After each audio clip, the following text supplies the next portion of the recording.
Hello everyone, good morning and welcome to my another video. কেমন আছো তোমরা সবাই?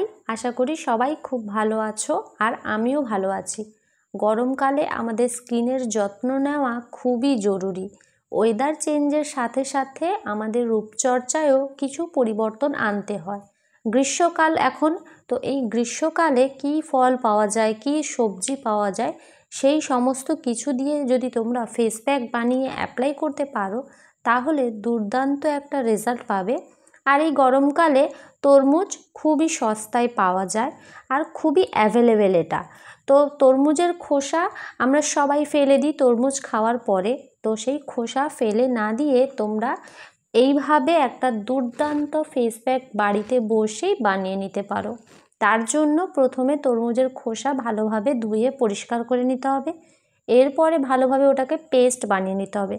মিক্সিতে করতে পারো, শিলনোড়াতে কুচি কুচি করে শিলনোড়াতে দিয়ে তোমরা ওটাকে বেটে নিতে পারো, বা আমার মতো এই গ্রেটারের সাহায্যে গ্রেট করে নিতে পারো। তারপরে একটা মাঝারি সাইজের আলু নেবে, ওই আলুটাকেও ভালোভাবে খোসা ছাড়িয়ে ধুয়ে নেবে। ধুয়ে নেওয়ার পরে হাফ নেবে, মাঝারি সাইজের আলুর থেকেও হাফ, ভালোভাবে ওটাকে গ্রেট বা পেস্ট করে নিতে পারো। এরপরে এই দুটো মিশ্রণ ভালোভাবে তোমরা মিক্স করে নেবে, যাতে একে অপরের সাথে ভালোভাবে মিক্স হয়ে যায়। কেননা আলাদা আলাদা থাকলে তাহলে এর গুণাবলী ঠিকমতো পাওয়া যাবে না। এরপরে এর সাথে অ্যাড করতে হবে 2 থেকে 3 চামচ মতো বেসন। বেসন না থাকলে এখানে তোমরা চালের গুঁড়োও ইউজ করতে পারো, বা তোমাদের বাড়িতে যদি মুসুরির ডাল থাকে তো সেটাও তোমরা পেস্ট বানিয়ে নিয়ে এখানে তোমরা অ্যাড করতে পারো। আর এই সমস্ত কিছুও যদি না পাও, মানে যদি বেসন, মুসুরির ডাল, চালের গুঁড়ো কোনো কিছুই না পাও, তাহলে তোমরা দোকান থেকে কফি পাউডার নিয়ে আসতে পারো, বা যদি বাড়িতে থাকে, কফি তো সবাই খায়, প্রায় সবাই খায়, তো কফি পাউডারও তোমরা এখানে অ্যাড করতে পারো। কিন্তু কফি পাউডার অ্যাড করার জন্য তোমাদের এই সমস্ত উপকরণগুলো কিন্তু অল্প পরিমাণে নিতে হবে, কেননা কফির পাউডারটা তো আর 2 থেকে 3টা পাউচ হয়তো দিতে পারবে, এর বেশি তো একটা ফেস প্যাকের জন্য দেওয়াটা সম্ভব হয় না। তো যাই হোক, তোমাদের কাছে হাতের কাছে যেটাই পাবে তোমরা ওটা অ্যাপ্লাই করতে পারো। চালের গুঁড়োটাও দিতে পারো একসাথে, আবার বেসনও একসাথে দিতে পারো। দুটো যে আলাদা আলাদাভাবে দিতে হবে সেরকম কিন্তু নয়। এবার ভালোভাবে এটাকে মিক্স করে নিবে। আর এখানে কিন্তু কোনো রকম এক্সট্রা জল দেওয়া যাবে না, যা ওই তরমুজের খোসা থেকে জল বেরাবে, আলুর খোসা থেকে, তো ওটাই তোমরা রাখবে। এবার ভালোভাবে মিক্স করে নেওয়ার পরে এটাকে তোমরা সারা মুখে অ্যাপ্লাই করবে। ফেস প্যাক অ্যাপ্লাই করার আগে ভালোভাবে ঠান্ডা জল দিয়ে মুখটাকে এমনি ধুয়ে নেবে। ধুয়ে নেওয়ার পরে জলটা মুছে নিয়ে দেন ফেস প্যাকটা অ্যাপ্লাই করবে। আমি যেমনটা করছি তোমরা দেখতেই পাচ্ছ, ভালোভাবে সারা মুখে প্রথমে হালকা মানে আলতোভাবে ঘষে ঘষে পুরো ফেস প্যাকটা লাগিয়ে নিচ্ছি। এরপরে ড্যাব ড্যাব করে পুরো ফেস প্যাকটা আমি আমার মুখে বসিয়ে নেব।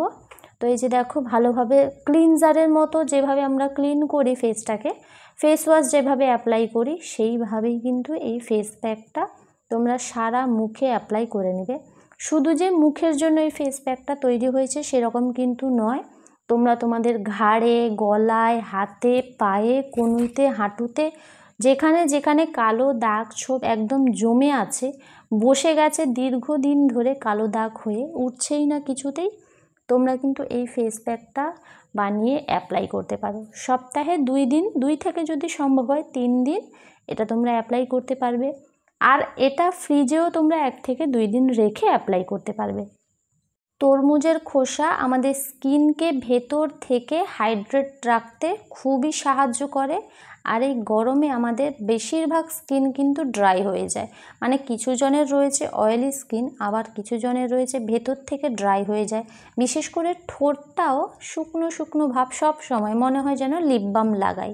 তো এই রকম অবস্থায় তোমরা যদি এই ফেস প্যাকটা বানিয়ে অ্যাপ্লাই করতে পারো তাহলে দুর্দান্ত একটা রেজাল্ট পাবে। তো এই যে দেখো, প্রথমে ফেস ওয়াশ করার মতো আমি ভালোভাবে ফেস প্যাকটাকে ক্লিনজার যেভাবে আমরা দিই ওইভাবে অ্যাপ্লাই করে নিয়েছিলাম। এরপরে ফেস প্যাকটার যতটা পরিমাণ আমার রয়েছে আমি এবারে ড্যাব ড্যাব করে সারা মুখে ওটাকে বসিয়ে নেব, এবং কিছুক্ষণ বলতে 15 থেকে 20 মিনিটের মতো, বা 30 মিনিট, হাতে সময় থাকলে আধ ঘন্টা তোমরা এটাকে ওইভাবেই রেখে দেবে। স্নান করতে যাওয়ার আগে এটা অ্যাপ্লাই করো, রাতের দিকে অ্যাপ্লাই করার দরকার নেই, কেননা এখান থেকে কিন্তু ঠান্ডা লেগে যাওয়ার একটা ব্যাপার থাকে। যেহেতু প্রচণ্ড জল রয়েছে সবগুলো উপকরণে, তো রাতে যদি লাগাও তোমরা এটা, তাহলে কিন্তু ঠান্ডা লেগে যেতে পারে। তাই দিনের বেলা স্নান করতে যাওয়ার আধ ঘন্টা বা 1 ঘন্টা আগে তোমরা এটা অ্যাপ্লাই করে নিব পুরো মুখে। এরপরে দেখো আমি আমার হাতে এবং কনুইতে ভালোভাবে এটাকে অ্যাপ্লাই করে নিচ্ছি। অ্যাপ্লাই করে নেওয়ার পর ওই অবস্থাতেই রেখে দেব কিন্তু। তারপরে আধ ঘন্টা বাদে ঠান্ডা জল দিয়ে ধুয়ে নেব। আজকের ভিডিও কেমন লাগলো অবশ্যই কমেন্ট করে জানিও। টাটা সবাইকে।